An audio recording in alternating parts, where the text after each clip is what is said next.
ভূতের আসর। এখানে গল্প নয়, ঘটনা শোনানো হয়। আসসালামু আলাইকুম, আমি মোহাম্মদ মোস্তাফিজুর আপনাদের সামনে আবারও হাজির হয়েছি একটি নতুন ভৌতিক ঘটনার সাক্ষী হয়ে। আমার চ্যানেল ভূতের আসরে আপনাদের সকলকে স্বাগতম। এখানে আমরা তুলে ধরি নতুন সব অদ্ভুত এবং ভয়ঙ্কর রহস্যময় ঘটনা, যা আপনাদের গায়ে কাটা দিয়ে যায়। আজকের ঘটনাটিও এর ব্যতিক্রম নয়। আজকের গল্প ভূতের ছায়া। এই ঘটনা আমাদের কাছে পাঠিয়েছেন মোহাম্মদ সোহেল রানা, ঠিকানা দৌলতপুর, কুষ্টিয়া, বাংলাদেশ। চলুন বেশি দেরি না করে শুনে নেওয়া যাক আজকের ভয়ঙ্কর ভৌতিক গল্প ভূতের ছায়া। ঘটনাটি ঘটেছিল আজ থেকে প্রায় 7 বছর আগে, 2018 সালের শুরুর দিকে। আমি তখন সদ্য চাকরি পেয়েছি। ঢাকা থেকে ট্রান্সফার হয়ে কুষ্টিয়ার দৌলতপুরে এসেছি। নতুন জায়গা, নতুন পরিবেশ, তেমন কেউ পরিচিত ছিল না। অফিসের কাজ সেরে বাসায় ফিরলেই যেন চারপাশটা একদম নিঃশব্দ হয়ে যেত। আমার থাকার জায়গাটা ছিল একটু অদ্ভুত। দৌলতপুরের প্রায় শহরতলির মতো এক জায়গায় একটি পুরনো একতলা বাড়ি। বাড়িটা একটু স্যাঁতসেঁতে আর শুনশান, তবে ভাড়া কম ছিল তাই বলে না বলিনি। বাড়ির মালিক একজন বৃদ্ধ লোক, তার নাম মানিক চাচা। উনি সামনের অংশে থাকতেন আর আমি পেছনের অংশে একটা রুমে থাকতাম। প্রথম 2 সপ্তাহ সবকিছু স্বাভাবিক ছিল, কিন্তু তারপর ধীরে ধীরে এক অদ্ভুত ব্যাপার শুরু হলো। একদিন গভীর রাতে হঠাৎ ঘুম ভেঙে যায়। জানালার পর্দা নড়ছে, অথচ বাইরে একদমই বাতাস নেই। জানালার পাশে তাকিয়ে দেখি একটি ছায়া, নিঃশব্দে মানুষের মতো দেখতে, কিন্তু এক জায়গায় দাঁড়িয়ে আছে, নড়ছে না। আমি দৃষ্টির ভুল ভেবে আবারও ঘুমিয়ে পড়লাম, কিন্তু সেটা ছিল শুরু মাত্র। পরের দিন থেকে প্রায় রাত্রে মনে হতে লাগলো কেউ একজন জানালার বাইরে হাঁটছে। আমি বারান্দায় গিয়ে দেখতাম কেউ নেই। মাঝে মাঝে দরজায় ঠোকা পড়তো, খুলে দেখতাম শূন্যতা। এক রাতে অফিস থেকে ফিরতে একটু দেরি হয়ে গেল, তখন প্রায় 11টা। আমি গেট খুলে ভেতরে ঢুকছি, এমন সময় পেছন থেকে কার যেন নিঃশ্বাস ফেলার আওয়াজ শুনতে পাই।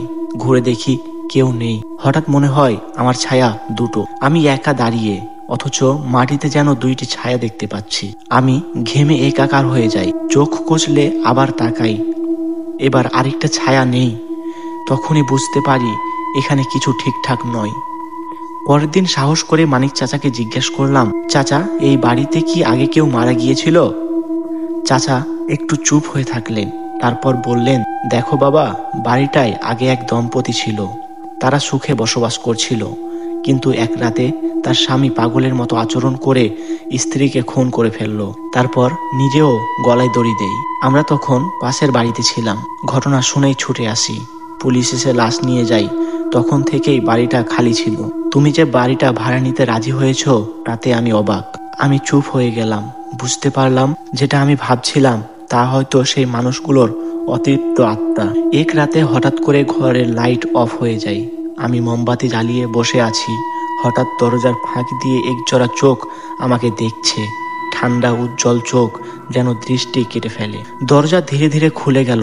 আমি দাঁড়িয়ে রইলাম। সামনে একটা মেয়ের ছায়া, লম্বা চুল, সাদা কাপড়, মুখটা ঝুঁকে আছে।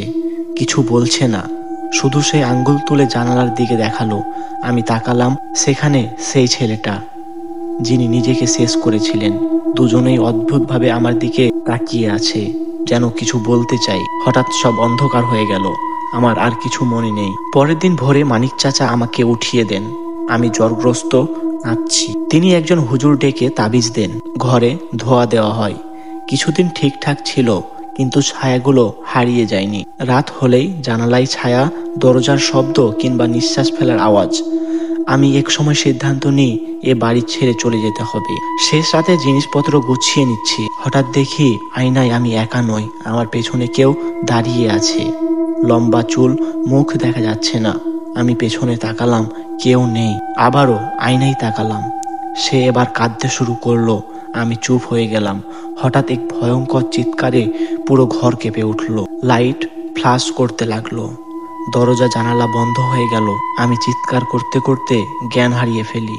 পরের দিন সকালে মনির চাচা এসে দরজা ভেঙে আমাকে বের করলো।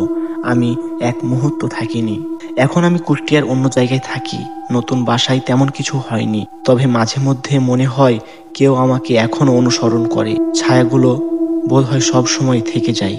এই ছিল মোহাম্মদ সোহেল রানা ভাইয়ের নিজের জীবনের সত্য ঘটনার উপর ভিত্তি করে লেখা ভূতের ছায়া। আপনি যদি এরকম আরো ভয়ঙ্কর অভিজ্ঞতা শুনতে চান, সাবস্ক্রাইব করুন ভূতের আসর চ্যানেলটি। আর আপনাদের নিজের জীবনে ঘটে যাওয়া কোনো ভৌতিক গল্প যদি আপনি আমাদের সাথে শেয়ার করতে চান, তাহলে ইনবক্সে পাঠিয়ে দিন। ধন্যবাদ। আবার দেখা হবে নতুন কোনো আরেকটি গা শিউরে ওঠা গল্প নিয়ে। ততক্ষণ পর্যন্ত সবাই সুস্থ থাকুন, ভালো থাকুন। আল্লাহ হাফেজ।